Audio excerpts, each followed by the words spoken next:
What I said was he sleeps with the fishes. You see... Tony, please, no. I just ate a whole plate of dingamagoo. No, his bizarre personal life. Those weird things they say he does down at the aquarium. Why, I heard... No, Homer, that's just an urban legend. People don't do that type of thing with fish. No, what I have is a romantic abnormality. One so unbelievable that it must be hidden from the public at all costs. Stop!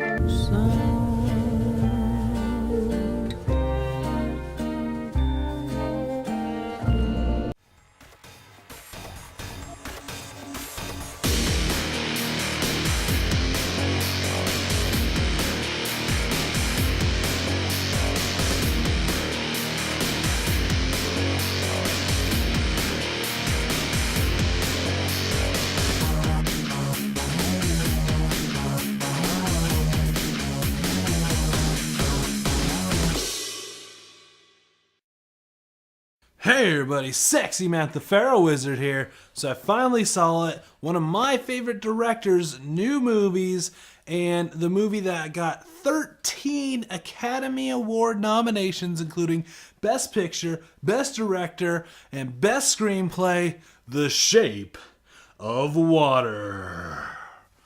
What did I think? Is this Guillermo's masterpiece? Let's talk about it. So as I said before, this is by one of my favorite directors, Guillermo del Toro, which if you didn't know, he is the director of Pan's Labyrinth, the Hellboy movies, Pacific Rim, and many other awesome, grand movies. He is one of the most interesting and dynamic directors working today, and I love his work. He is fantastic. So The Shape of Water is written and directed by Guillermo. And the basic plot is, well, you know how Pan's Labyrinth was Guillermo's fairy tale? The Shape of Water is Guillermo's magic monster movie / French romance. Interesting.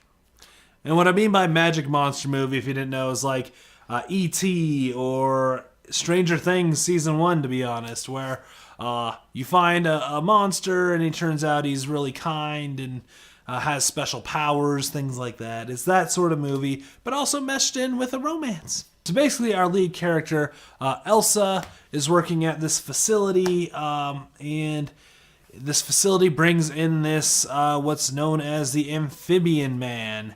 And they develop a relationship between each other, and it's about this relationship and a lot of other deeper interesting things. So without giving away too much, that is the basic plot of The Shape of Water. So let's talk about the characters. So our main protagonist is Elsa, played by Sadie Hawkins, who is up for Best Actress. And she is fantastic in this. She is a maid in this facility, as I mentioned before, and she's mute, and she develops this relationship, and how since her character is mute, she has to communicate either through sign language or just her body language and facial expressions, and is fantastic at it. It's something I don't think a lot of actors can do, and she does it really well, conveying so much emotions without saying a single word. The fact that she's nominated for Best Actress without actually saying any words is fantastic. Does a really great job, well deserving of the nomination, and I really love her character.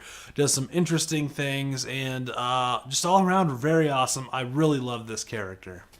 Now our main antagonist is Richard Strickland, played by Michael Shannon of Man of Steel fame. So yeah, since he's from Man of Steel, when the monster escaped, I really expected him to say this. I will find him! But yeah, I'm usually not a big fan of Michael Shannon. First of all, he talks like he's trying to eat his upper lip while he's talking. It's like, I'm Michael Shannon. Yeah, he's, seriously, that's what he sounds like all the time. But he works well in this movie. He is the head of said facility that I mentioned, and he's just very intimidating, and he wants to destroy this monster and has some very interesting things going on. But he's used very well, and You know, like I said, I don't like him, so the fact that they made a character or an actor I don't like and I made him something I like, well done. So yeah, he's very up there. I like him a lot. We have Elsa's neighbor, played by Richard Jenkins, who's up for Best Supporting Actor, and you might remember him from this. I roamed the backyard and I chased the neighborhood cats and I growled and I roared. Everybody knew me and was afraid of me. And then one day my dad said, "Bobby, you're 17. It's time to throw childish things aside." And I said, "Okay, Pop." But he didn't really say that. He said, "Stop being a fucking dinosaur and get a job." Yeah, he is Elsa's neighbor. They take care of each other. They're kind of their best friends. He's this gay artist and kind of goes along with these plans and things like that. But he's I like what he does here. He's like this starving artist and obsessed with old movies and things like that. He really fills into this aesthetic really well. He just does a fantastic job. I know I've said that a lot, but yeah, really, everyone in this does a fantastic job. And of course, we have to mention the Amphibian Man, played by Doug Jones, the most famous actor you have never seen before. What I mean is Doug Jones is the man. If you need someone to sit in 8 hours worth of makeup and you never see his face and you overdub his voice, that's Doug Jones. Doug Jones is in Pan's Labyrinth, played 2 roles. He was the Silver Surfer. He was Abe Sapien in Hellboy. He's in the new Star Trek Discovery. He's always playing a weird, spindly character. That's his role. And he does that in this. He is very good in this. This is another role where he's not allowed to speak. Some of his roles, he tends to actually get overdubbed. Like in Fantastic Four, when he was the Silver Surfer, he was overdubbed by Morpheus. I will no longer serve. This is the end for us both. But this one, he actually just doesn't have any lines. They don't let the monster talk. He's not that human-ish. He's more, animalistic. And yeah, they do a really good job with that. He definitely draws this line of, monster and man, and does a really good job doing that. I like what he did, and I just love Doug Jones. He's so fantastic. He is great. So what worked well in The Shape of Water? So first of all, this is beautifully shot. Guillermo is very much deserving of the Best Director. Some of the shots with the water and how it's dark yet uplifting and kind of has this French edge to it. But it's in Baltimore. Weird place to place a movie, by the way. But it's very much his aesthetic, but also slightly different. Because some directors who have a feel and a look tend to get, cornered into that look, and this, especially like someone like Tim Burton, when you're watching a Tim Burton movie. Guillermo's kind of getting in that sense, but not really. It's slightly different, but you get the feel that it's a Guillermo movie. But overall, it's just beautifully shot and just done really well. The other part of this is going to be a film studies major's just wet dream. There's so much symbolism, so much things you can break down and discuss and talk about, what does water mean in this movie and things like that. Spoilers, it means lust. But there's a lot of interesting symbolism and things like that, so it's very much a discussion movie. Something you go like, what did you think he meant by this? Or this color, what does this color mean? Things like that, so it's very much a discussion movie. And I like that. I like to be able to tear it down and kind of look and go deeper into it. I could probably do a whole video just on the symbolism of water in this movie. But yeah, it's very good. And of course, it's Guillermo, so the gore, the effects, and the design is fantastic. And yes, even though it's a love story, there is some gore in it, and it's done really well. He knows how to shoot gore. It is so awesome. And then the Amphibian Man suit looked great. It's a real suit, but slightly touched up by CGI, so it's done right. Guillermo just knows how to do physical effects really well, and this is more of that, more of his fantastic working with that.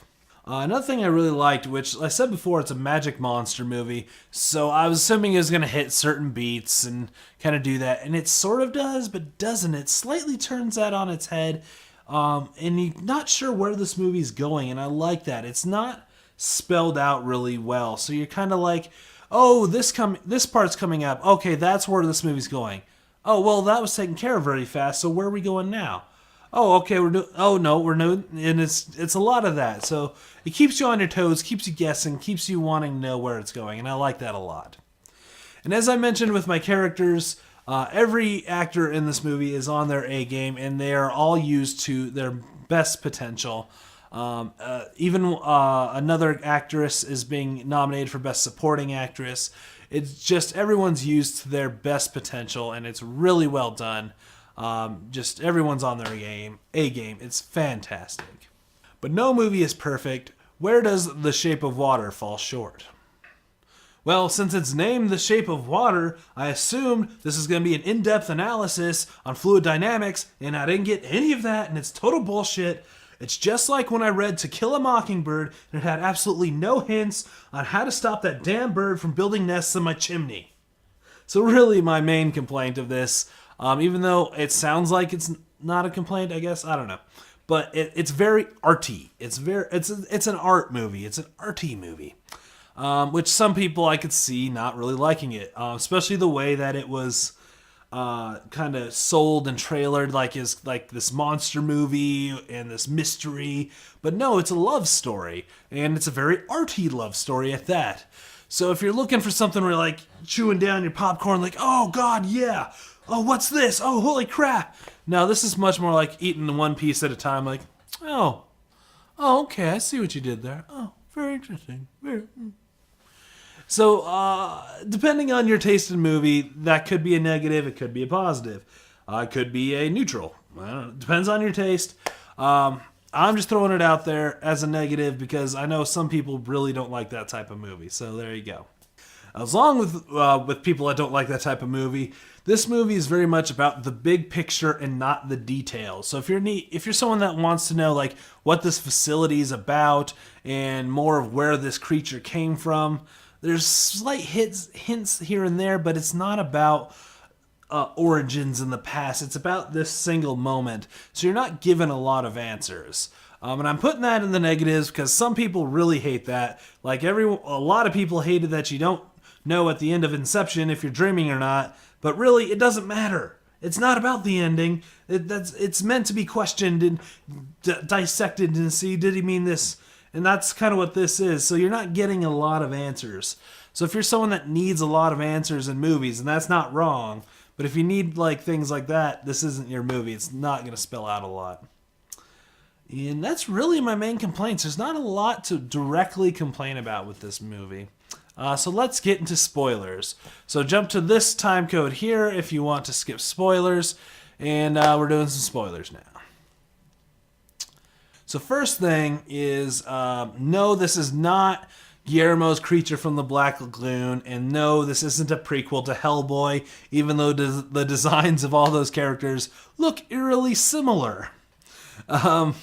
I think it's just the design Guillermo likes. No, it has nothing to tie into things. But it's interesting because I like a lot of people, thought Pacific Rim was going to tie into like Godzilla. But no, it was just its own thing. But it had elements from Godzilla. And that's the same with this. It's elements of, I guess there's nothing saying it's not the Creature from the Black Lagoon, but it's not the Creature from the Black Lagoon. It's its own thing. So there you go. Yeah, that's a spoiler. And of course, this has your Guillermo sad ending. Of course, your main character has to die in a Guillermo movie. Not all of them, but in the ones he writes for sure, he likes to do that ending. But you don't really know. I mean, guess maybe she didn't die because she goes underwater and he's able to heal people. So maybe he healed her to live with her. Because she did wake up and had the gills, but was that a dream? Was that... You don't know. It's, again, with that no answers thing. But it's definitely like this sad, kind of dour ending, but also slightly uplifting. Sort of like Pan's Labyrinth, where the little girl dies, but then she's a queen. So, yeah. your regular Guillermo ending. And that's really it about the wrap-up, because like I said, this is an art movie, so there's not a lot about the twists and turns. It's more about the experience. So let's wrap this up. Going into this, a lot of people are saying this is Guillermo's masterpiece. This is his best work. I'm going to have to disagree. I still think Pan's Labyrinth is his best work. Like, gun to my head, gun to my balls, if I had to pick one Guillermo movie, Pan's Labyrinth. This is definitely different from Pan's Labyrinth in many, many ways. But I don't know if this is his masterpiece. It's not to say that it's bad. It's still very good and enjoyable, but it's interesting and different. It's meant to be absorbed and kind of taken in and really thought about. It's got a lot of symbolism, a lot of slow moments. It's very interesting and deep. And I thought Pan's Labyrinth was just a little bit stronger doing that. But this one's still pretty good. So in the end, I'd say this is a rental. Do you need to, run out and see this before the Academy Awards? Probably not. But you should check it out. It's something definitely different and interesting, and that's always good in today's world of all our big blockbusters being the same. So I'd say it's worth a rental. And that's that's The Shape of Water. I don't want to give too much away, and it's kind of an interesting movie and kind of hard to talk about without dissecting it. But for a brief overview, that's The Shape of Water. So I'm Sexy Matt the Pharaoh Wizard. Until next time, hold on to your hole slots.